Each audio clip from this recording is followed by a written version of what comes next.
माननीय अध्यक्ष महोदय, सभापति महोदय, हजारों साल नरगिस अपनी बेनूरी पे रोती है, बड़ी मुश्किल से होते हैं चमन में दीदावर पैदा। बहुत खूब।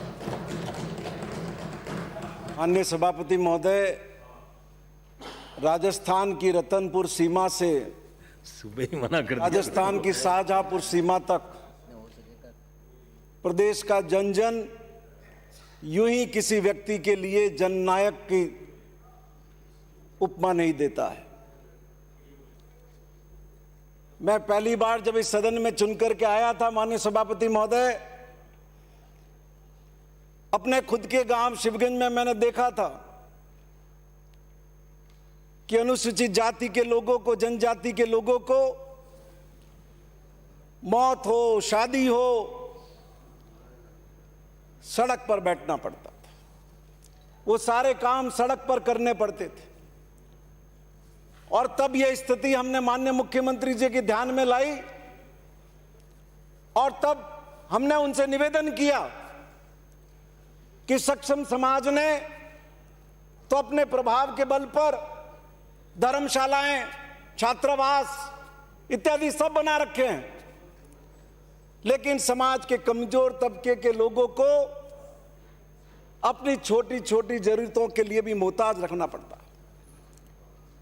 तब पहली बार मुख्यमंत्री रहते हुए उन्होंने निर्णय किया था कि राजस्थान में सरकार अनुसूचित जाति, जनजाति और ओबीसी के लोगों को छात्रावास और धर्मशाला के लिए मुफ्त जमीन देगी। और तब से लेकर के आज तक राजस्थान के कोने कोने में हजारों लोगों ने इस सुविधा का लाभ उठाया। तब से लेकर के आज तक, जब से अशोक गहलोत साहब पहली बार मुख्यमंत्री बने और आज तीसरी बार मुख्यमंत्री बने, उनके एक एक निर्णय की तरफ हम गौर करें तो हमें महसूस होगा कि जिसको कहा जाता है वेलफेयर स्टेट, कल्याणकारी शासन, उसका प्रतिबिंब उनकी सरकार में आपको दिखेगा।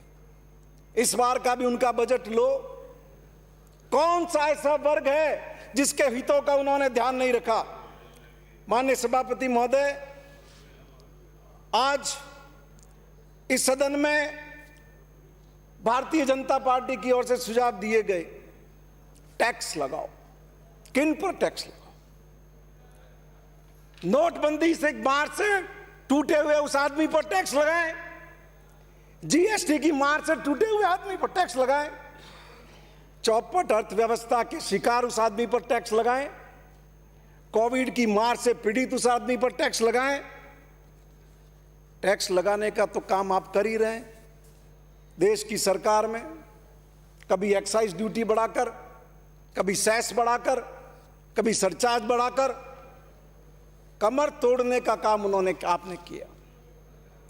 राजस्थान का कौन सा ऐसा तबका है, छात्र, विधवा, किसान, वेंडर, ऑटो रिक्शा वाला, इस कोविड के समय में जिसको अशोक गहलोत की सरकार ने सीधे उसके पॉकेट में सहायता नहीं पहुंचाई। माननीय सभापति महोदय, मैं आपके माध्यम से निवेदन करना चाहूंगा कि तमाम विपरीत परिस्थितियां रही हो, लीडर कौन होता है? लीडर वो होता है जो विपरीत परिस्थितियों में भी अपने लोगों की हिम्मत और हौसला बनकर के खड़ा रहे। सब जानते हैं कि सरकार की आर्थिक हालात विषम है, भारत सरकार के भी आर्थिक हालात विषम है, राजस्व घटा है, हर क्षेत्र में राजस्व घटा है, लेकिन इसके बाद भी आप अपने लोगों के भरोसे पर कैसे खरा उतरते हैं विपरीत परिस्थितियों में, ये आपकी नेतृत्व क्षमता की एक परीक्षा की घड़ी होती है। माननीय सभापति महोदय, राजस्थान सरकार ने जो 2020-21 का बजट प्रस्तुत किया था, क्या इन विपरीत हालात में भी उसमें कटौती की? क्या रिवाइज एस्टीमेट जो राजस्थान सरकार का आया 2020-21 का, उसमें राशि घटाई? और अब जो बजट प्रस्तुत किया है, क्या 2020-21 की तुलना में बढ़ा करके राशि बढ़ा करके बजट पेश नहीं किया? 11% ज्यादा का वार्षिक बजट इस सदन के अंदर माननीय सभापति महोदय प्रस्तुत किया गया। मैं आपके माध्यम से निवेदन करना चाहूंगा, आज इस सदन में शुरुआत में भी ये कहा गया, सामाजिक न्याय, सोशल जस्टिस कब दिखता है, कैसे दिखता है? जब आप अपनी वार्षिक रूपरेखा प्रस्तुत करते हैं तो उसमें सोशल जस्टिस का आईना लोग ढूंढने की कोशिश करते हैं। इस सरकार ने जो बजट दिया ट्राइबल सब प्लान के लिए 13.68% का प्रोविजन माननीय सभापति महोदय किया और शेड्यूल कास्ट सब प्लान के लिए 18.28% का एससी सब प्लान के अंदर प्रोविजन किया। माननीय सभापति महोदय, हम सभी जानते हैं कि कोरोना की परिस्थितियों का देश सामना कर रहा है, प्रदेश सामना कर रहा है, दुनिया सामना कर रही है, मानव जाति सामना कर रही है। लेकिन इन विपरीत परिस्थितियों में भी जो बजट प्रस्तुत किया गया, मेडिकल के लिए 20% से ज्यादा प्रोविजन राजस्थान सरकार की इस बजट के अंदर 20% से ज्यादा प्रोविजन किया गया। और स्वास्थ्य का मतलब सिर्फ इंजेक्शन से नहीं है, हॉस्पिटल से नहीं है या मेडिकल कॉलेज से नहीं है। लोगों का स्वास्थ्य कैसे बेहतर रहे, इसका सीधा सीधा संबंध खेलों से भी है। खेल के माध्यम से आदमी स्वस्थ रहता है। पूरे राजस्थान के अंदर आदिवासी लोग इस कोरोना की चपेट में कम क्यों आए? उसका सबसे बड़ा कारण है शारीरिक श्रम, शारीरिक मेहनत, जिससे उनकी इम्यूनिटी मजबूत रही और उसके कारण से वो उसका शिकार नहीं हुए। और राजस्थान सरकार ने इस साल में स्पोर्ट्स पर 400% इंक्रीज किया है। 400% इंक्रीज। मेडिकल में जहां 20% इंक्रीज किया है, वहां स्पोर्ट्स में 400% इंक्रीज किया है। आने वाले वक्त में राजस्थान का चेहरा बदल जाएगा। खेल के क्षेत्र के अंदर जो निर्णय किए हैं, जिसकी पहले भी चर्चा हुई है, उन निर्णयों के माध्यम से राजस्थान की नौजवान पीढ़ी को अपने सपने साकार करने का एक अवसर मिलेगा। माननीय सभापति महोदय, पर्यटन हमारा एक बहुत बड़ा बेस है। गुजरात की सीमा पर माउंट आबू से लेकर के जयपुर तक खाली देश का नहीं, पूरी दुनिया का पर्यटक राजस्थान आता है और हजारों नहीं लाखों की संख्या में पर्यटक आते हैं। तो इकोनॉमी को सुदृढ़ करने के लिए पर्यटन के अंदर भी 300% की बढ़ोतरी बजट में मौजूदा सरकार ने माननीय सभापति महोदय की। मैं आपके माध्यम से निवेदन करना चाहूंगा कि राजस्थान की जनता ने 25 बीजेपी के सांसद जिता करके भेजे माननीय सभापति महोदय, और उसका फायदा राजस्थान की जनता को क्या हुआ? माननीय सभापति महोदय, जीएसटी कंपनसेशन में भी जो 5,000 करोड़ से ज्यादा की राशि थी, वो राजस्थान को नहीं मिली। सेंट्रल टैक्स के अंदर जो हमारा शेयर है, वो 14,000 करोड़ से ज्यादा घटा दिया गया। और सबसे खराब चीज जो की, वो सीएसएस का पैटर्न इन्होंने बहुत बुरी तरीके से चेंज कर दिया। मैं आपके माध्यम से निवेदन करूंगा, जहां चुनाव होते हैं वहां इस तरह का प्रलोभन देने लग जाते हैं। बिहार में चुनाव थे, वहां प्रलोभन देने लग गए।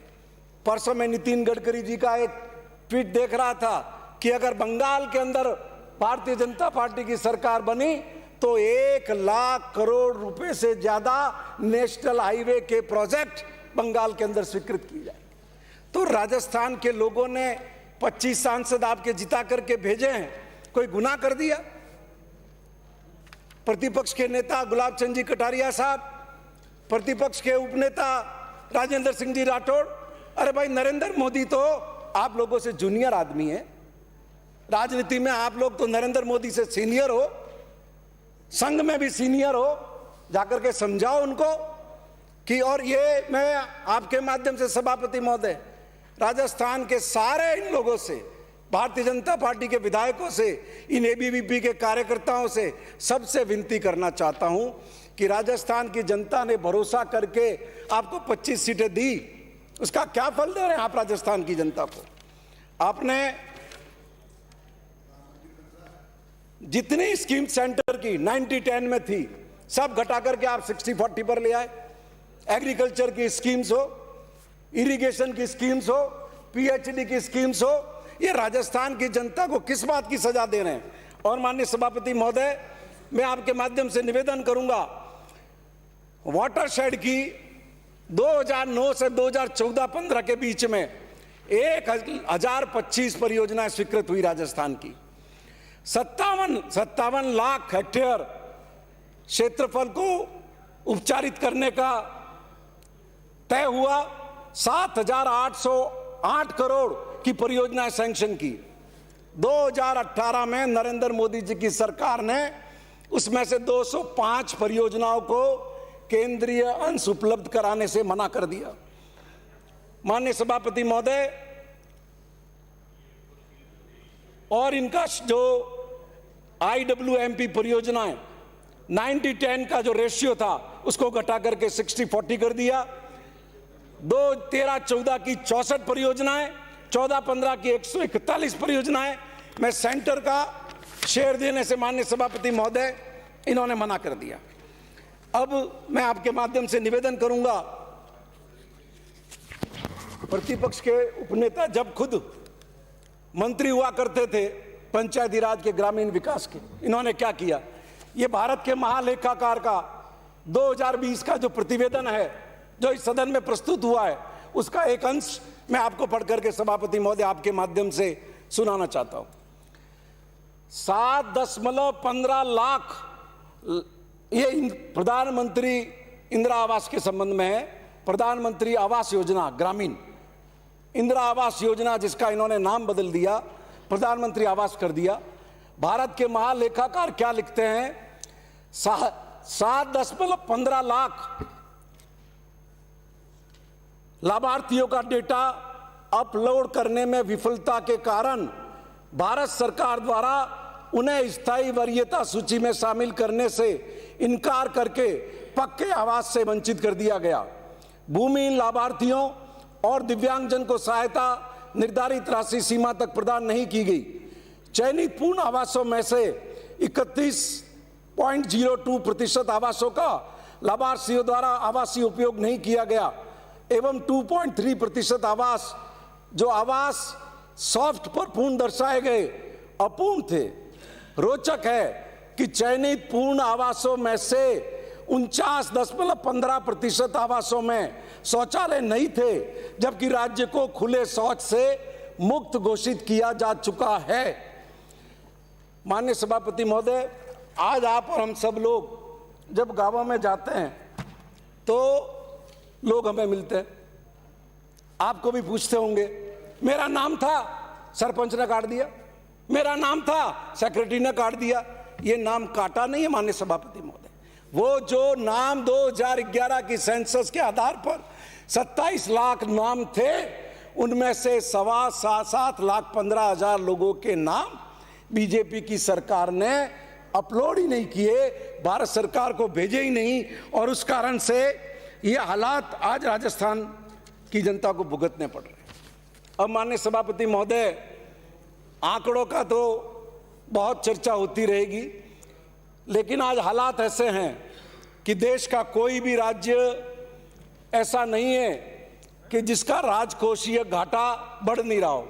मैं आपके माध्यम से निवेदन करूंगा कि राजस्थान ने जो राजकोषीय घाटा इस साल के बजट में लक्षित किया है, उससे कहीं आगे छत्तीसगढ़ जा रहा है, उससे कहीं आगे मध्य प्रदेश जा रहा है, उससे कहीं आगे उत्तर प्रदेश जा रहा है।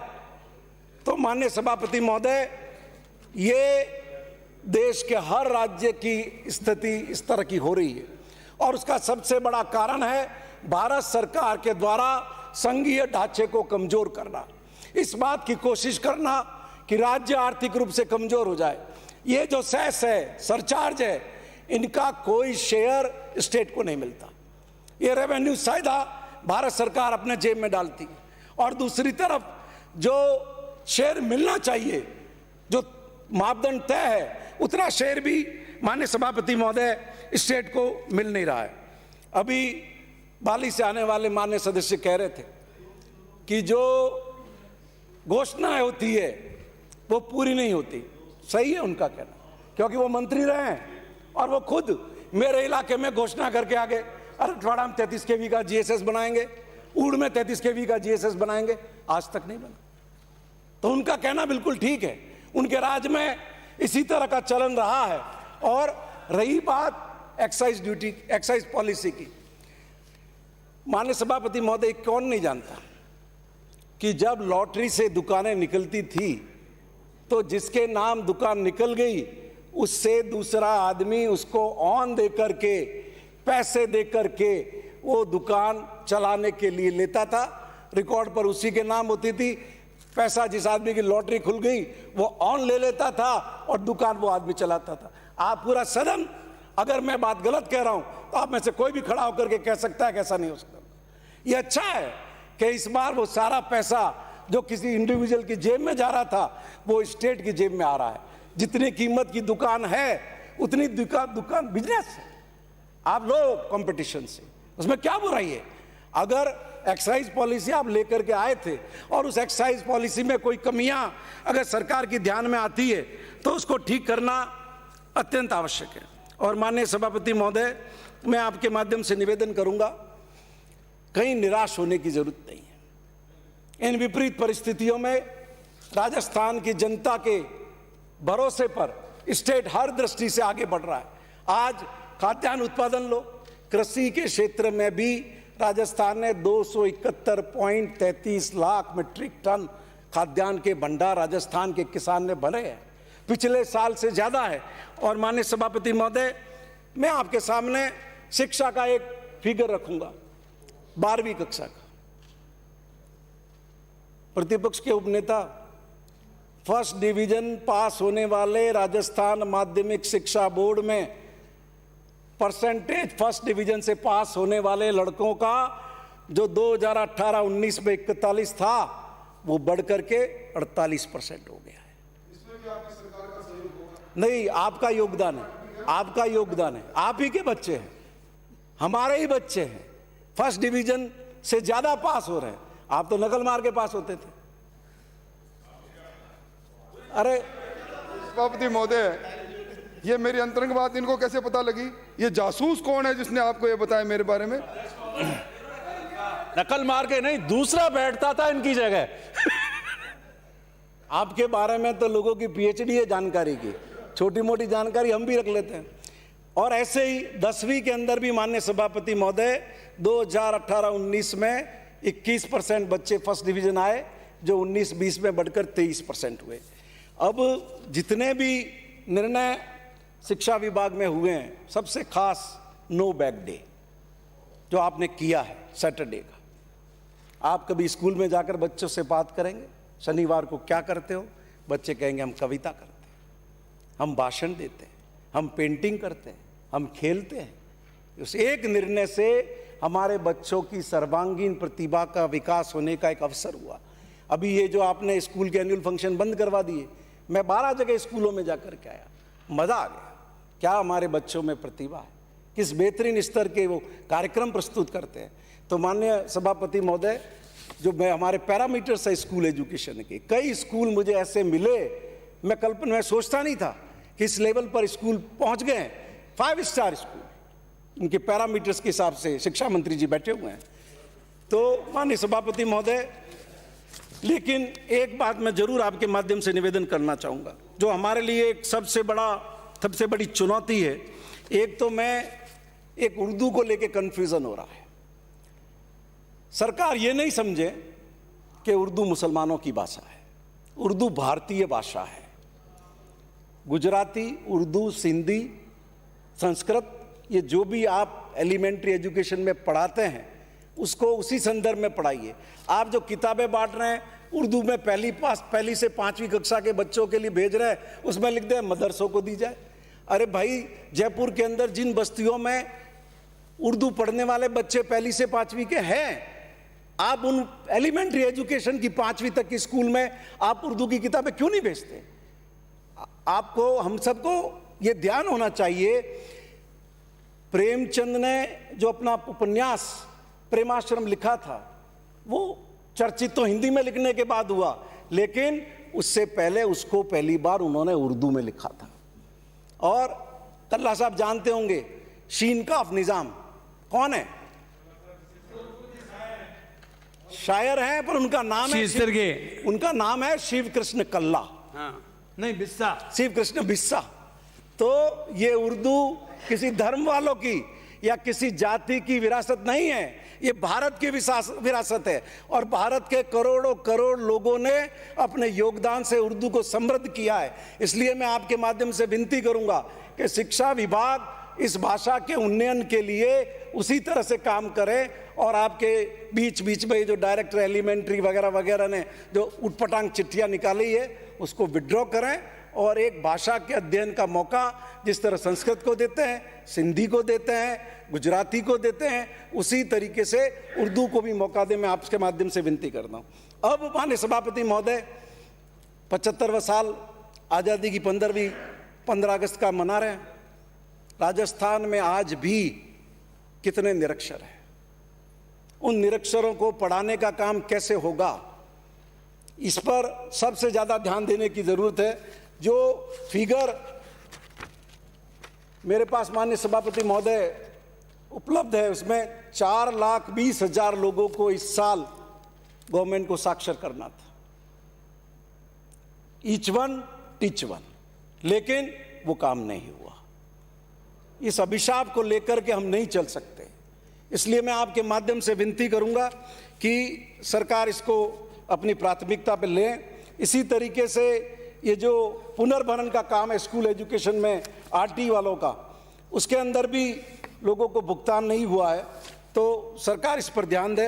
अब माननीय सभापति महोदय, हम लोग पुलिस की बुराई बहुत करते हैं और इस बात की कोशिश करते हैं कि जो भी अपराध हो उसको एक आक्रामकता से रखें और पुलिस को पूरी तोहमत बढ़े। मैं ये स्वीकार करता हूं कि समाज के हर तबके के अंदर गिरावट आई है, लेकिन ऐसा नहीं है कि पुलिस अपनी ड्यूटी नहीं कर रही है। मैं आपके माध्यम से निवेदन करना चाहूंगा, कुछ ज्यादा तो नहीं, 2-3 मामले आपके सामने निवेदन करता हूं। बाड़मेर जिले के मंडली थाने का पॉक्सो एक्ट का मुकदमा, 7 साल की लड़की थी, उसको उल्टी दस्त बता करके आनन फारन में दफन कर दिया, लेकिन उस लड़की का डीएनए टेस्ट हुआ, मुलजिम के कपड़ों के ऊपर मानव वीर्य की उपस्थिति मिली और पता चला कि वो बलात्कार और हत्या का मुकदमा था। हमारी पुलिस नहीं होती तो क्या हम ये प्रमाणित कर पाते? इसी तरीके से डूंगरपुर जिले का एक उदाहरण बताऊंगा। लड़की, एक बच्ची छोटी, अंधी थी, बहरी थी, बोल नहीं सकती, उसके साथ रेप हुआ। कैसे पता लगाया जाए कि ये उसके साथ हुआ है? पुलिस ने 100 लोगों का डीएनए टेस्ट करवाया माननीय सभापति महोदय, और अपराधियों को सिकच्चों के पीछे बंद किया। तो ऐसी तरीके से ये करौली जिले का एक मामला है, एक धार्मिक गुरु के द्वारा इस तरीके की घटना हुई जिसमें पहले इसको रूप दूसरा दिया गया, लेकिन डीएनए टेस्ट हुआ। बहुत प्रतिष्ठित आदमी था, उसको गिरफ्तार किया, जेल की शिक्षों के पीछे बंद किया। ये जिला जयपुर ग्रामीण मनोपुर का मुकदमा है। 10 वर्षीय मंद बुद्धि बालिका के सख्त विक्षत शव की जांच से दुष्कर्म की पुष्टि। ऐसे अनेक मामले हैं जिसमें पुलिस ने अपनी पूरी मेहनत से काम किया है। मैं आपके माध्यम से सभापति महोदय ये विनती करूंगा कि हम हर घटना में मनोबल तोड़ने का काम नहीं करें। ये हमारे बच्चों को हमें ही समझाना पड़ेगा। ये बलात्कार करने वाले कौन लोग हैं? कोई बाहर से आए हुए? हमारे ही लोग हैं, हमारे ही बच्चे। हमें ये समझाना पड़ेगा कि स्त्री के प्रति उनका नजरिया कैसा हो, उनकी सोच कैसी हो, उनकी समझ कैसी हो, और ये हम सबका सामूहिक दायित्व है। सिर्फ ये गिनाने से तुम्हारे राज में इतने बलात्कार हो रहे हैं, तुम्हारे राज में ये हो रहा है, उससे समाज ठीक नहीं होगा। ये हम सबका सामूहिक दायित्व है और हम लोग करेंगे तो ही जाकर के माननीय सभापति महोदय हम आगे बढ़ सकेंगे। माननीय सभापति महोदय, मैं आपके माध्यम से निवेदन करूंगा कोर्ट्स का। हमारी राजस्थान के अंदर हाई कोर्ट में 50% से ज्यादा पद खाली पड़े। करीब पिछले साल 10 महीने हो गए हाई कोर्ट के कॉलेजियम को सिफारिश भेजे हुए। राजस्थान से भारतीय जनता पार्टी के 25 लोग जीत करके गए हुए हैं। मुकदमों का अंबार लगा हुआ है, पेशी पर पेशी पड़ती रहती है, निर्णय होते नहीं है। 482 के जो FIR को चैलेंज करने के मुकदमे हैं, उस पे सालों साल नंबर नहीं आता है। तो क्या भारत सरकार का ये दायित्व नहीं है कि वो इन सारे पदों को भरे, जिससे हमारी अदालतें ढंग से काम कर सकें? मैं आपके माध्यम से ये भी निवेदन करना चाहूंगा कि राजस्थान की सबऑर्डिनेट कोर्ट्स में 5-6 मेंबर हो करीब 1,80,11 प्रकरणों का निस्तारण हुआ और उसमें 2 सिद्धि 93.35% रही। इसी तरीके से आईपीसी के जो क्रिमिनल केसेस थे, अलग से मैं बताना चाह रहा हूं, उसमें 46,435 मुकदमों का निस्तारण हुआ और 2 सिद्धि रही 66.47%। एंटी करप्शन डिपार्टमेंट के जो केसेस थे उसमें 396 मुकदमों का निस्तारण हुआ और 2 सिद्धि रही 53.3%। महिलाओं के जो अत्याचार के प्रकरण है 6046 का 2020 में निस्तारण हुआ और उसमें 2 सिद्धि रही 25.3%।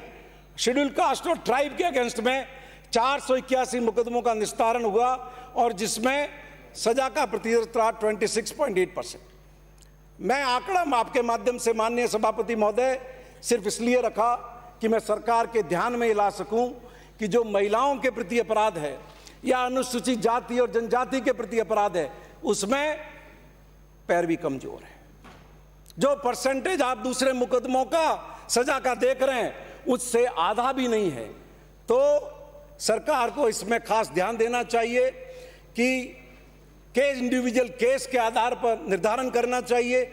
आवश्यकता हो तो हर डिस्ट्रिक्ट कोर्ट के अंदर गवर्नमेंट की ओर से इन मुकदमों की पैरवी के लिए शेड्यूल कास्ट, शेड्यूल ट्राइब और एट्रोसिटी अगेंस्ट विमेन के मामलों के अंदर एडिशनल डायरेक्टर का अलग से अपॉइंटमेंट करना चाहिए, अलग से पब्लिक प्रोसिक्यूटर और लगाने चाहिए, जिससे इन मुकदमों के अंदर सजा का प्रतिशत माननीय सभापति महोदय बढ़ सके।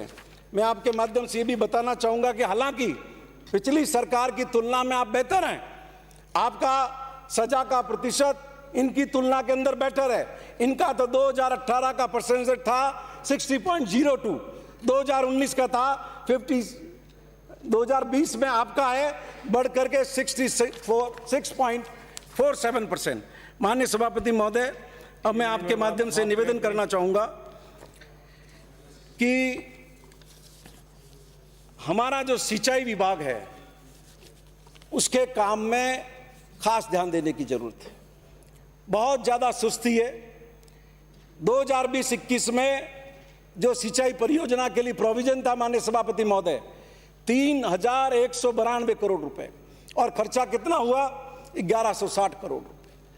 तो इसमें खास ध्यान देने की जरूरत है। जो एडिशनल इरिगेशन फैसिलिटी प्रोवाइड 2020-21 में करनी थी वो थी 45,154 हेक्टेयर में, हम कर कितनी पाए 9,504 हेक्टेयर में। तो माननीय सभापति महोदय ये 20% के आसपास सिंचाई विभाग की उपलब्धि। 2 मिनट में बात समाप्त करें। कर रहा हूं माननीय सभापति महोदय, इसलिए मैं आपके माध्यम से निवेदन करूंगा कि इस पर खास ध्यान दें। माननीय सभापति महोदय, अब मैं आपके माध्यम से यह निवेदन करूंगा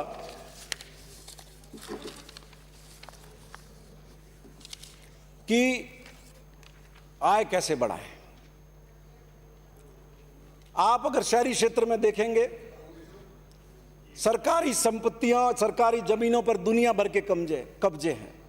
आपकी देवस्थान विभाग की अपनी प्रॉपर्टी अरबों रुपए की है। ये मेरे पास देवस्थान विभाग का पूरा स्टैटिस्टिक्स है माननीय सभापति महोदय।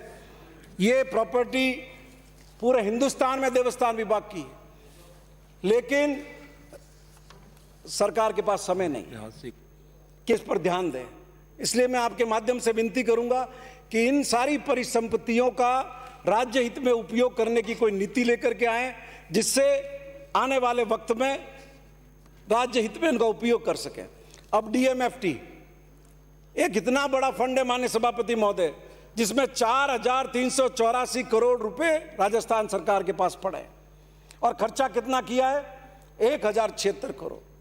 जब आपके पास पैसा है और 900 करोड़ आपको इस साल मिलने वाले हैं, 300 करोड़ अगले साल और मिलने वाले हैं, तो इन सारे पैसे का जब तक आप खर्चा नहीं करेंगे तो जिले में लोगों को जो रिलीफ मिलनी चाहिए वो रिलीफ माननीय सभापति महोदय नहीं मिल सकेगी। इसी तरीके से ये जो स्टैम्प का रेवेन्यू कलेक्शन है, उसमें भी माननीय सभापति महोदय अगर हम फिगर देखेंगे तो जो टारगेट हमेशा हर साल पिछले 3 साल में रखे गए वो कभी प्राप्त नहीं हुए। समाप्त करें। इसलिए इस पर खास ध्यान देने की जरूरत है माननीय सभापति महोदय। अब अंत में मैं एक शेर के साथ अपनी बात खत्म करता हूं कि मैं पर्वतों से लड़ता रहा और चंद लोग गीली जमीन खोदकर फरहाद हो गए। धन्यवाद। श्री नारायण बेनीवाल। सभापति महोदय,